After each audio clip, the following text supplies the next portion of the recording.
What's going on, everyone? Welcome to another exciting episode of FORNEVERNEWS! The only news source that provides anything and everything anime and manga related. We don't bore you. We get into it. Let's do it. No matter how you move, get it done. No matter how you move, get it done. No matter how you move, get it done. No matter how you move, get it done. What's going on, everyone? Welcome back to another episode. In case you ain't here, 65% of people watching this clip right now aren't subscribed, and unfortunately, subscribing and hitting that bell for all notifications is a very big deal over here on YouTube, so you'll help out the channel immensely if you would just quickly go do that, hit that subscribe and that bell, and yeah, get notified Monday through Friday, new episodes of ForneverWorld, giving you news on anime, manga, nerd culture in general. We cover it. With all that being said, let's jump into today's stories. I'm ready to talk. And I guess let's start it off with something a little bit fun and impactful. Let's start off the episode with a weekly Shonen magazine author comments. Basically, these are the comments from the authors from Weekly Shonen magazine. Those authors include people like Hiro Mashima, Nakaba Suzuki, all of the big dogs that are currently in the magazine right now. Let's read. There's a new series called Gachi Akuta by Kei Urana. Let's read what this new author had to say. And the art looks great, by the way. Although I've flipped the bird to a lot thus far, it's with great honor that I'll put my all into this series. Pleased to meet you all. I flipped the bird to a lot thus far. I wonder, this kind of sounding like a spicy new author. Okay, you flipped the bird many times, but you're going to try now. Okay, alright. Then we got Negi Haruba, author of Ranger Reject. Donbai cup noodles are the best ones. It's my first time eating them fried. Okie dokie then. I wouldn't mind some fried noodles. That don't sound that bad, actually. Then we got Atsushi Okubo, author of Fire Force. The new microwave oven I bought tunes up my guitar when I twist it and heats up when I bang the drums. This can't be his final author comment. I think there got to be one more right the next chapter. Yeah, because what? Then we got Hiro Mashima, author of Eden Zero, Fairy Tail 100 Years Quest. The beta version of the free game I was developing has been completed. It's full of bugs, but soon it'll be ready. So essentially, the little free game that he was working on, which I ain't gonna lie, that is going to be an impressive kit for him to bring if he wanted to try to get into game developing, or if he wanted to create his own company of developing video games and whatnot. That is a nice model. Like, hey, look, I'm the founder and I know this already. And then you hire some of the most top tier, and boom, I believe in Hiro Mashima, I'm not gonna lie. Then Ken Wakui, author of Tokyo Revengers. My laser treatment for hay fever is done. Come spring this year, I'll be unstoppable. Is that something like maybe to remove allergies from like the eyes or something? Okay. Shout out to him too, by the way, getting that done. Then we got George Morikawa, author of Hajime no Ippo. Yay, we took the Japan title. Is he referring to some sort of Olympics? I believe there was like some Olympics, if I'm not mistaken. And yeah, no, I don't believe, there's no To Your Eternity this week, so that should wrap up the author comments. And yeah, okay, I thought it was going to be this one, but apparently maybe next one, unless that's how Atsushi Okubo wanted to go out talking about his microwave and banging on drums and stuff. But yeah, so those were the Weekly Shonen magazine author comments. A couple of interesting ones. I'm not gonna lie, again, the fact that Hiro Mashima is already at the point of releasing his little beta of his free video game, that's really cool. And again, just Hiro Mashima continuing to elevate, continuing to inspire. Okay, next up, people, it wouldn't be anime and manga related news if it wasn't that Demon Slayer has done something insane yet again, because some of the ratings are in for some of the latest stuff for Demon Slayer's anime. Y'all know we recently just wrapped up the season finale for the second season of Demon Slayer, the Entertainment District arc, and what a season it was, right? It was so freaking gorgeous and beautiful. And then if you're an Attack on Titan fan as well, you had beautiful Demon Slayer, beautiful Attack on Titan, Ufotable and Mappa on the same day. Those were some months to behold, I ain't gonna lie. But either way, Demon Slayer, with its finale and just in general last few episodes, has been tearing it up ratings wise. I mean, I can't even fathom just the changing of the guard, so to speak, and what's happening in the anime manga industry world. The fact that Demon Slayer has gotten so popular that it continued all the way through to dwarf all of the competition, including big juggernauts that are some of the hugest anime on TV in Japan, such as Case Closed, such as One Piece, the Inuyasha spin-off, Yashahime Princess, all of those huge hitters didn't even come close to Demon Slayer. And then on top of that, a couple of different things to say about the finale. For starters, the Demon Slayer Kimetsu no Yaiba Entertainment District Arc anime finale episode earned a 9.1% rating, and if you take a look, the only thing that beat it was, again, some of those kiddie anime. Like, yo, the kids really love some of those shits. Like, it's like, you know, over here how on YouTube now there's those shows that the kids watch non-stop. That's pretty much what it is with some of these, because there's something called Saze-san that, again, you can even tell from the images for kids. It beat it by a whole 1.0, so that's another league. Again, a lot of kid stuff. But then right at number 2, slaughtering everything else in its way, Demon Slayer Kimetsu no Yaiba Entertainment District Arc with a 9.1, beating out Chibi, Maruko-chan, Detective Conan, aka Case Closed, Doraemon, One Piece, Yashahime Princess. My god, dog, this is so freaking insane. Absolutely insane. Like, you never would have thought. And with so much slander that the manga gets, it's incredible to see that. Well, that didn't stop the anime at all. In fact, it was so much so freaking hype that season 2 beat the Winter Olympics in TV viewership. The weekends will not be fun anymore for Demon Slayer fans, as the second season of the TV anime series has been finally concluded, but the series left a huge impression on the ranking charts of the media industry, especially in Japan, where it broke the viewership record of Winter Olympics 2022. Video Research Limited, a Japanese music research company, published the user data which showcased the anime TV ratings in Japan between January 31st and February 6th. During this period, Winter Olympics 2022 kicked off in Beijing, and Demon Slayer Season 2 delivered its penultimate episode. The ratings demonstrated that Demon Slayer Season 2 Episode 10, so yeah, that was the episode before the season finale. Again, it raked millions of viewers in a single week, eventually beating the peak individual viewership broadcast ratings of both the regular programming of the Beijing Olympics 2022 and its opening ceremony. Episode 10 of Demon Slayer Entertainment District delivered a jaw-dropping action sequence. Within the first 7 days, the episode was viewed by a whopping 17.7 million viewers and 10.78 million households all over Japan. The staggering number not only made this episode the most watched episode of the season, but even the opening ceremony of Winter Olympics 2022 fell short of this episode of Demon Slayer. The Beijing Olympics, which kicked off on February 4th, scored a viewership rating of 13.7% across 17.23 million viewers. Demon Slayer District Arc also been the most popular TV show in the Japanese subscription video on demand services for a consecutive 18 weeks, and was also the most watched TV show of 2021 in 19 different streaming services across Japan. And yeah, people, essentially, in a nutshell, Demon Slayer came and it slayed big time, between the finale doing a 1.0, between the fact that it beat the Winter Olympics. It beat the Winter Olympics. I need to stress that. An anime, a TV anime, not a movie, a TV anime beat the Winter Olympics.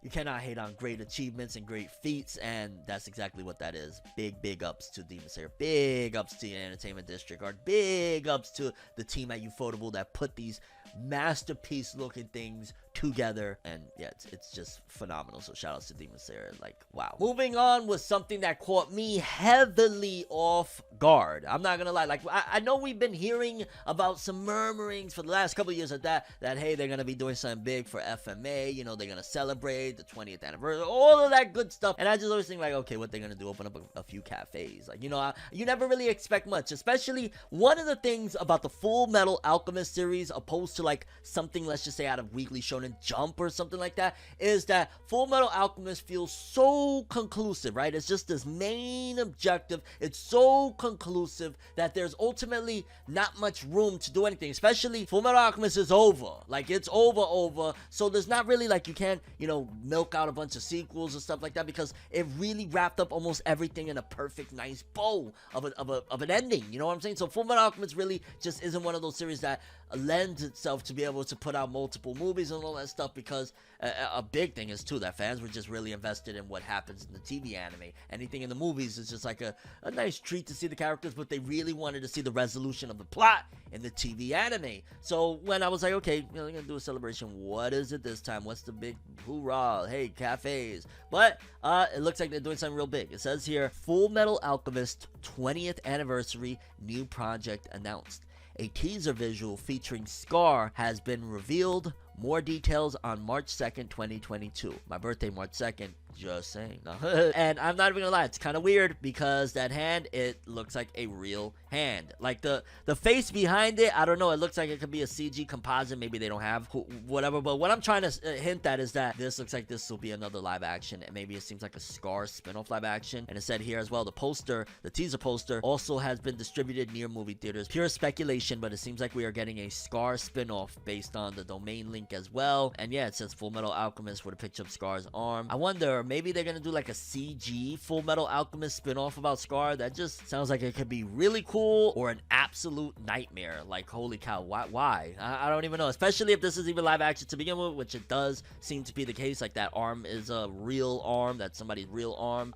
It's just really strange. And again, they can't do much with what people would love. People would love more of a big life or death situation with Ed and Al, but their resolution is wrapped up at the end of the series anyways. So how do you do that? How do you move forward with an IP? Well, you do things like a Scar spin-off. And again, is it a spin-off if it is live action? I'm wondering if is it going to be connected to the live action that they put out.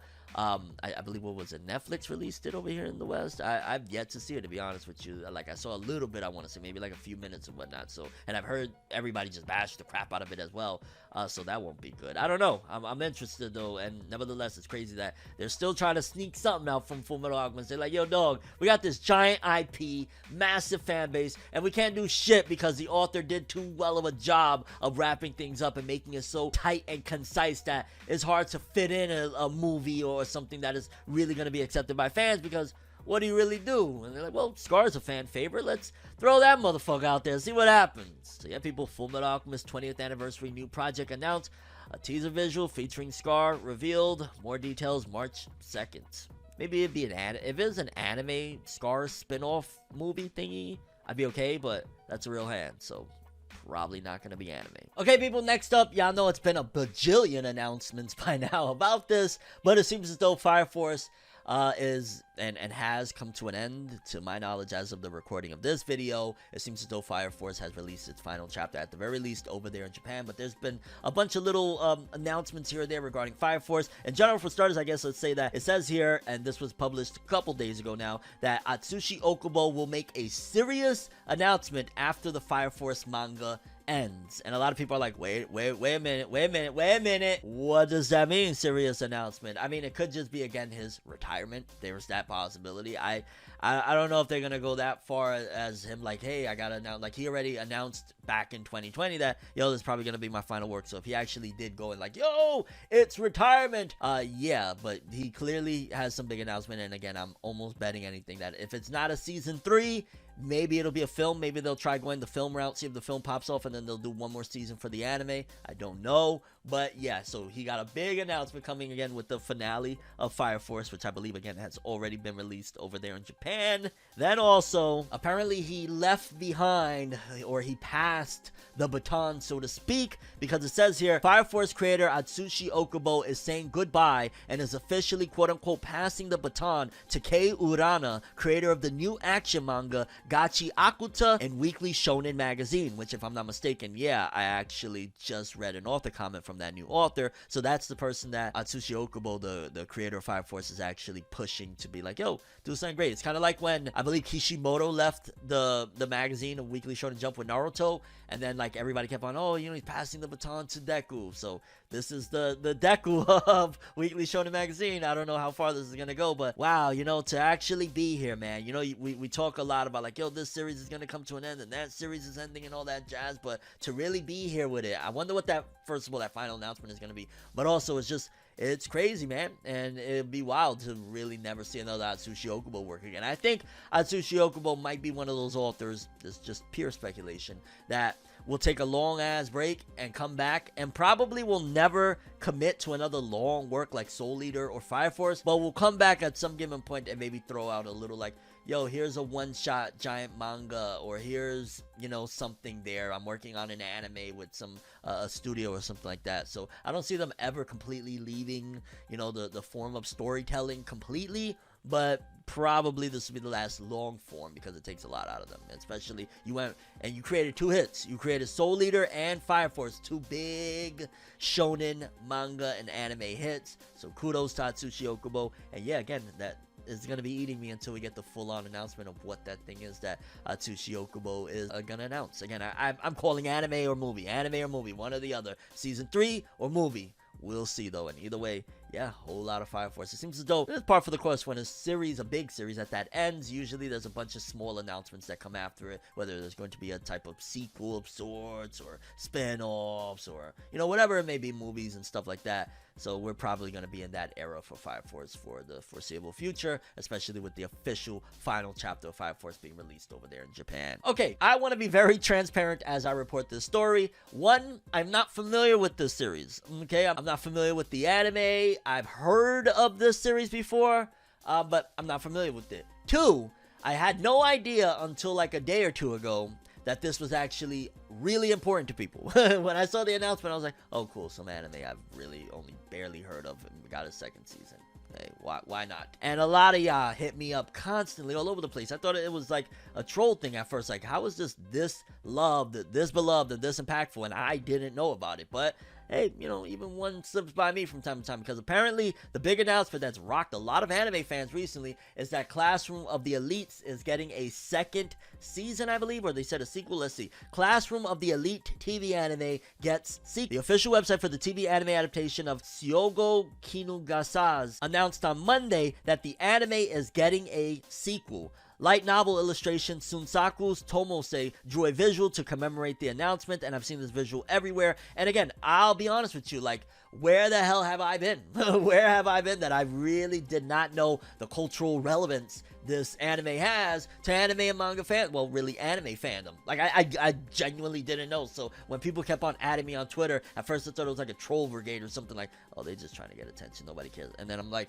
oh, I'm getting comments on you. Okay. So yeah, let's talk about it then. Even though I'm not really familiar with it, and I usually don't like to dive into, but yeah, this is what's happening. It's getting a second season. That's really dope for the fans, and I probably should look into it because a lot of y'all were really very passionately saying, yo, you should talk about this, you need to talk about this. So yeah, I'm gonna take a look, see what's going on there. Classroom of the Elite, second season, sequel, anime, whatever you want to call it, confirmed, announced. Okay, people, and last story of the episode, not the biggest story in the world, but one that I had to point out because a lot of Black Clover fans for a good minute now have complained that certain brands that house certain products for other notable anime and manga and stuff like that haven't had representation for Black Clover. There hasn't been no Black Clover in this particular market, and a lot of fans for a while, I've always heard, I was just kind of like, you know, what can you do? We just didn't reach that point. However, it is happening because Funko Pop never had Black Clover ones.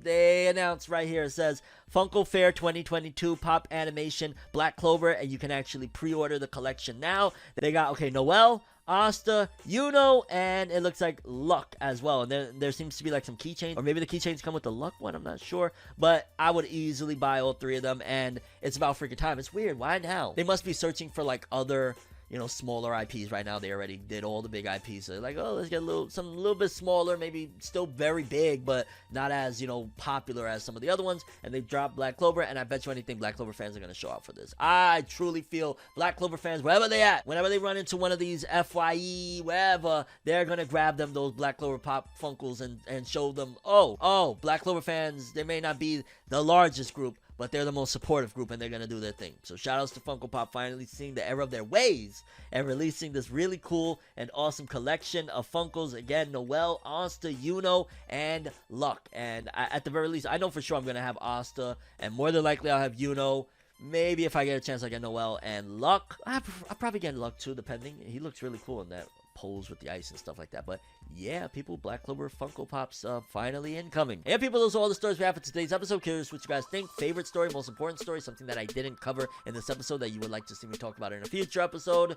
Drop it in the comments, lad. That's all I have for this one, though. Thanks for watching. I'm ForneverWorld, and as always, people, have an awesome day. And remember the golden rule: anime and manga for life, boy. Have an awesome day. Peace, and you guys just watched another episode of ForneverNews. Have an awesome day.